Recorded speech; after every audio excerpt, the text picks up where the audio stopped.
আসসালামু আলাইকুম রহমতুল্লাহ। জিলহজ মাসের প্রথম 10 দিনের গুরুত্বপূর্ণ আমল। নাম্বার 1, বেশি বেশি তওবা করা। নাম্বার 2, বেশি বেশি নফল নামাজ গুরুত্বের সাথে আদায় করা। নাম্বার 3, জিলহজ মাসের প্রথম 10 দিন রোজা রাখা। নাম্বার 4, হজ ও উমরা পালন করা। নাম্বার 5, আল্লাহর জিকির করা, যেমন সুবহানাল্লাহ, আলহামদুলিল্লাহ, লা ইলাহা ইল্লাল্লাহু, আল্লাহু আকবার।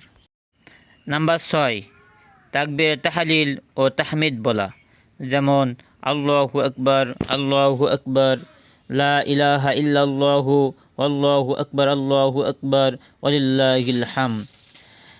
নাম্বার 7, আরাফাতের দিন রোজা রাখা। নাম্বার 8, এই 10 দিন কুরবানির পশু জবাই করা পর্যন্ত চুল নখ না কাটা।